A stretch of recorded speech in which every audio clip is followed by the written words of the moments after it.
हमें वो लोग पसंद आते हैं जो हमारी कमजोरियों की कभी बात ना करें और हमारी कमजोरियों पर कभी घात ना करें। तो जो लोग तुम्हारी जिंदगी में आने वाले हो, तुमने कहा लाइफ पार्टनर का सिलेक्शन, उनको इसी कसौटी पर कसना, ये व्यक्ति मुझे सांत्वनाएं देने वाला है या साहस। तुम्हारे प्रेमी को तुम्हारा सबसे बड़ा आलोचक होना चाहिए। जिंदगी में कोई भी निर्णय इसीलिए किया जाता है ना कि तुम बेहतर बन पाओ। तो शादी ब्याह का निर्णय भी इसी हिसाब से करो कि बेहतर बन पाओ। प्रियांशा हैं सर, नमस्ते। हम लाइफ पार्टनर का सिलेक्शन कैसे कर सकते हैं? एक या दो बार मिलने पर सभी अच्छे ही लगते हैं। हमको क्या देखना चाहिए, किस आधार पर निर्णय लें? तुम्हें अपनी पसंद नहीं, अपनी कमजोरियां देखनी चाहिए। ये उन सब लोगों के लिए है जो शादी ब्याह वगैरह की प्रक्रिया से गुजर रहे हों, लड़के लड़कियों का चयन वगैरह करने का काम कर रहे हों। पसंद पर मत चले जाना, और खास तौर पे जो तत्काल पहले क्षण की पसंद होती है कि देखा और कोई पसंद आ गया, उस पर नहीं। अपनी कमजोरियों के आधार पे चयन करना, उसके लिए बड़ी विनम्रता चाहिए। सबसे पहले तुम्हें ये स्वीकार करना होगा कि तुम्हारे जीवन में क्या क्या है जो ठीक नहीं है, जो रोगी है, कमजोर है, जिसको विकास की, सुधार की जरूरत है। और फिर तुम्हारी जिंदगी में जो प्रवेश करने वाला हो उसकी ओर देखना, कहना कि मेरे भीतर वो सब कुछ जो मेरा बंधन है, कष्ट है, रोग है, दुर्बलता है, क्या इस व्यक्ति के माध्यम से वो ठीक होगा? मेरे भीतर एक रोग है, दुर्बलता है, बंधन है। ये जो इंसान है जिससे रिश्ता बनाने जा रहा हूं, क्या इस इंसान में वो क्षमता, ताकत है कि वो मेरे भीतर की दुर्बलताओं को, अंधेरे को, अज्ञान को ठीक कर पाए? या ये इंसान मुझे पसंद आ ही इसीलिए रहा है क्योंकि ये मेरी कमजोरियों को संरक्षण और प्रश्रय देगा। जहां मैं कमजोर हूं, दुर्बल हूं, उस जगह को ये कभी छुएगा ही नहीं और मुझे सुरक्षित रखेगा। समझ में आ रही है बात? जो मैं बात बोल रहा हूं ये आप आसानी से मानना चाहेंगे नहीं, क्योंकि बात कठिन है। हमें वो लोग पसंद आते हैं जो हमारी कमजोरियों की कभी बात ना करें और हमारी कमजोरियों पर कभी घात ना करें। अगर मैं कहीं कमजोर हूं, मुझे बड़ा अच्छा लगेगा कि कोई ऐसा आए कि उस जगह को बस सहला के, दुलरा के चला जाए। किसी वजह से एक हाथ मान लीजिए कमजोर हो गया हो मेरा,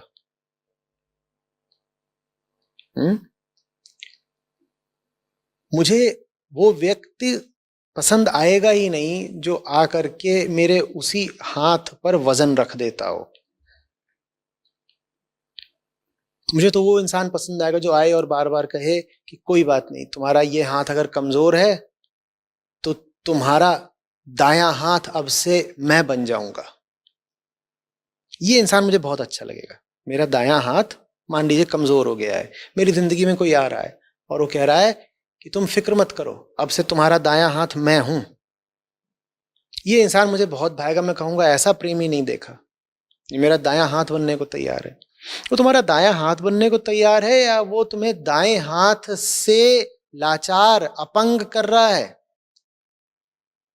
दूसरा व्यक्ति आता है, वो कहता है तुम्हारा दाएं हाथ में कमजोरी है ना, क्या होता है? तुम कहते हो इतना उठाते हैं उसके बाद दर्द होता है। वो कहता है ठीक है, हाथ देना, और पूरा खींचता है और तुम कराते हो और कराते हो और तुम्हारे मन से बड़ा रोष उठता है, बड़ी आपत्ति उठती है, बड़ी शिकायत बल्कि घृणा उठती है। तुम कहते हो क्या आदमी है, दुश्मन है मेरा।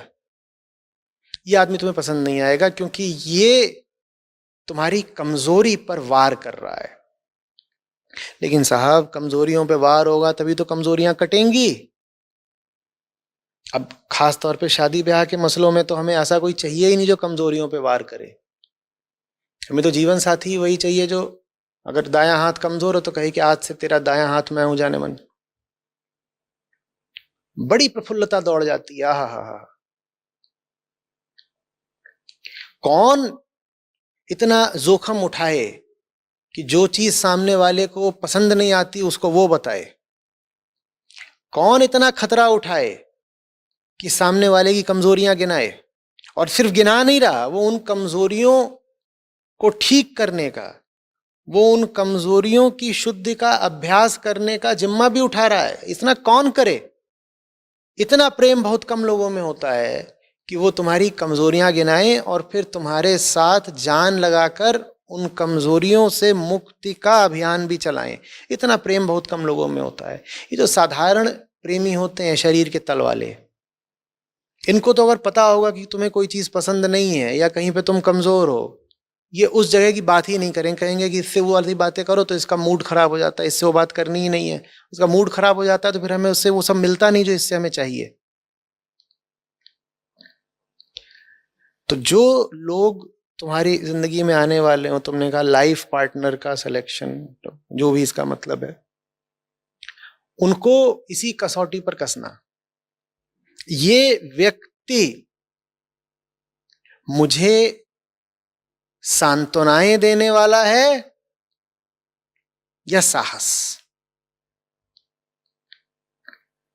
अधिकांशतः ये सब जो तन के प्रेमी होते हैं ये सांत्वनावादी ही होते हैं। इनका काम ये नहीं होगा कि ये तुम्हारी जिंदगी में साहस और शौर्य और सत्य लेकर के आए। हमारी अहम वृत्ति को झूठ प्यारा होता है। हम झूठ बहुत आसानी से खरीद लेते हैं, झूठ बिकता है। तो ज्यादातर लोग तुम्हारी जिंदगी में झूठ ही लेकर के आएंगे।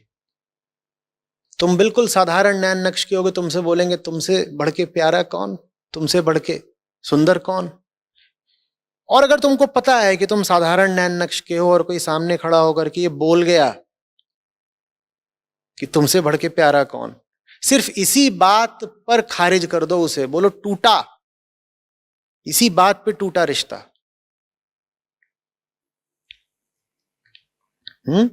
जो कोई तुमसे तुम्हारे चरित्र के दोषों पर चर्चा ना करना चाहे, उसको जान लो कि उसका तुम्हारे जीवन में प्रवेश तुम्हारे लिए शुभ नहीं होने वाला। और जो कोई तुम्हें अनुमति न देता हो कि तुम उसके दोषों पर चर्चा करो, उसको भी जान लो कि तुम्हारे लिए अच्छा नहीं है। तुम्हारे प्रेमी को तुम्हारा सबसे बड़ा आलोचक होना चाहिए। ये बात ही कितनी कठिन है। प्रेमी से हमें आलोचना थोड़ी चाहिए। प्रेमी से तो हमको आभूषण चाहिए, आकर्षण चाहिए, आलोचना नहीं चाहिए। बेटा या तो स्वस्थ संबंध बना लो आलोचना का, नहीं तो जिंदगी भर आलोचने का संबंध रहेगा,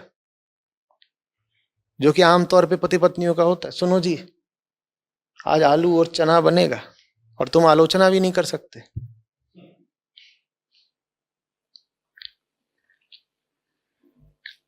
जो तुम्हारे जितने निकट हो उसको तुम्हारा उतना प्रबल आलोचक होना चाहिए।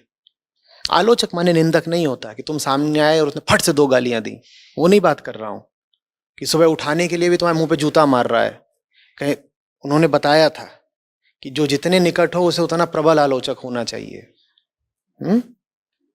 कि सुबह तुम उठ नहीं रहे और उसने तुम्हारी बिल्कुल बेल्ट निकाली, वेस्ट बेल्ट सटाक से मारा, क्या कि देखो ऐसे ही तो तुम्हारी आध्यात्मिक तरक्की होगी। ठीक। आलोचक का मतलब है जो साफ साफ समझता हो तुम्हारे मन की हालत, मन के ढर्रे, मन की पूरी संरचना और बनावट। आलोचन, लोचन शब्द है उसमें, देख पाना, जिसकी नजर साफ हो तुम्हारे लिए, साफ साफ देख पा रहा है तुम कौन हो, और चूंकि वो देख पा रहा है तुम कौन हो तो फिर तुम्हारी सहायता कर सकता है वो बेहतर बनने में। जिंदगी में कोई भी निर्णय इसीलिए किया जाता है ना कि तुम बेहतर बन पाओ, तो शादी ब्याह का निर्णय भी इसी हिसाब से करो कि बेहतर बन पाओ। इसलिए नहीं करना है शादी कि जिंदगी में कोई आ जाएगा उससे घर भर जाएगा, कुछ शारीरिक सुख मिलने लगेगा, ये टुच्ची बातें हैं। जैसे हर काम प्रगति के लिए करना है, वैसे ही शादी भी आंतरिक प्रगति के लिए ही करो, और कोई लक्ष्य नहीं होना चाहिए विवाह का। तुम्हारे सामीप्य से, तुम्हारी संगति से हम एक बेहतर इंसान बन पाएंगे, इसलिए तुम हमारी जिंदगी में आओ। और अगर तुम्हारी संगति से हम बेहतर इंसान नहीं बन रहे, हमारा पतन हो रहा है, तो निकलो बाहर, अभी बाहर निकलो।